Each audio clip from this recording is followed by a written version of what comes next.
Welcome back. 2018 is proving to be the year of the woman, and that means there could be a lot more women on Capitol Hill next year than ever before. A new analysis shows that a record-breaking 100 women may be elected to the House this year. Consider, right now, 86% of House Republicans are white men, compared to 41% of Democrats. And the Democratic caucus may end up looking even more diverse next year, while the GOP decidedly doesn't. This all comes after progressives like Alexandria Ocasio-Cortez and Ayanna Pressley scored primary upsets over longtime incumbents who were, you guessed it, white men. Meanwhile, the number of Republican women in the House might actually decline. Several of the 23 House GOP women are at risk of losing re-election this fall, and others opted to either run for higher office or retire. So we could end up seeing two parties in the House next year that look very different from one another. I'm joined now by David Wasserman, House editor of the Cook Political Report and an NBC News contributor who wrote about this trend. Welcome, David. Thanks for being here, first of all. Thanks, Katie. Let's talk about what's going on with the GOP and women. Is it likely that there will be less women in office for the GOP come November? Yeah, that's right. And Americans are poised to elect more than 100 women to the House of Representatives for the first time in history.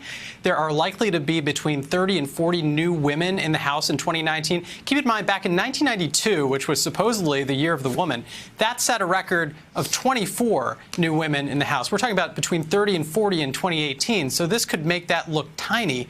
And what's remarkable is that the parties are pulling apart demographically.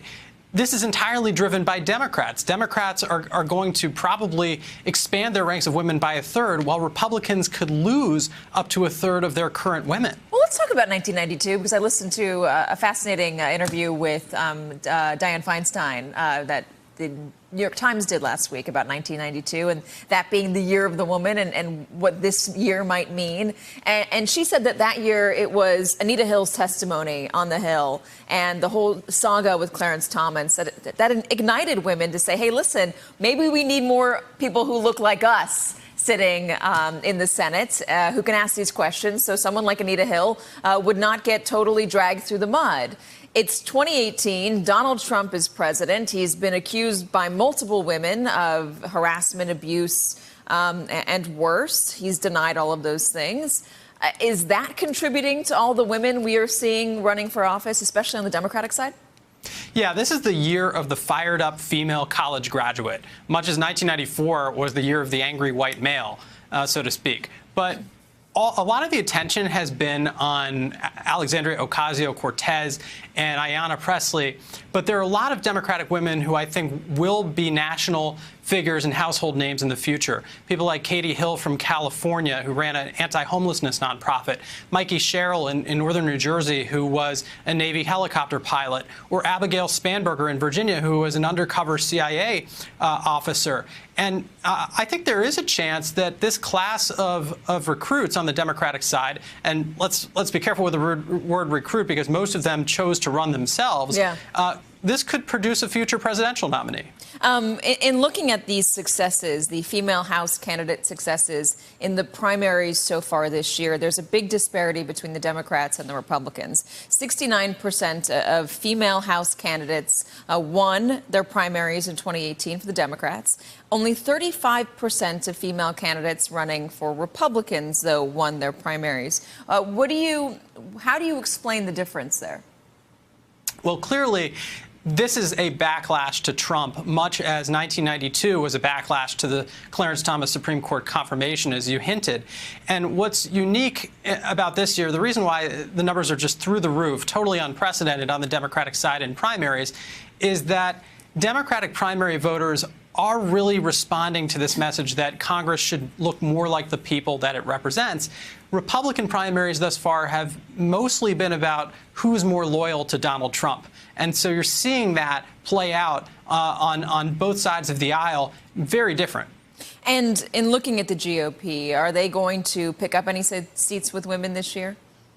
There are 3 states where Republicans could elect new women, and those are New Mexico, South Carolina, and West Virginia. But keep in mind, there are 7 Republican women who are leaving the House this year, 4 of them to run for other office, including 2 in Tennessee, Marsha Blackburn and Diane Black, who will be replaced by men. So in Tennessee alone, Republicans are going to lose 2 of the 23 women who are currently serving in the House. They'll lose another in South Dakota.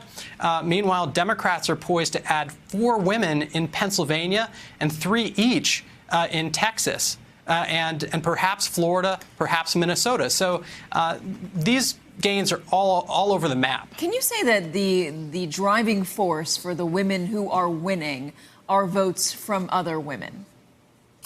Yeah, I think this year, more than any other, we're seeing the candidates running on the Democratic side reflect who's energized at the base level.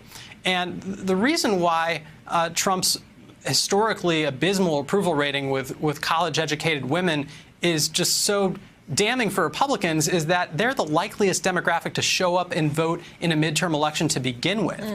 So the fact that his approval rating with that subset of voters is in the low 30s, or I've seen, in the July NBC Wall Street Journal poll, it was even 26%.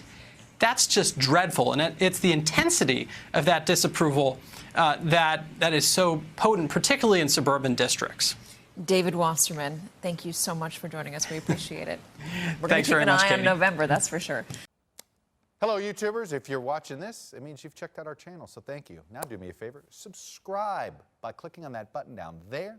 Click on any of the videos to watch the latest interviews and highlights from MTP Daily and MSNBC. You can get more Beat the Press content every morning in the First Read newsletter. If you're tired of content that you don't know anything about where it came from, you don't have to have that problem with us.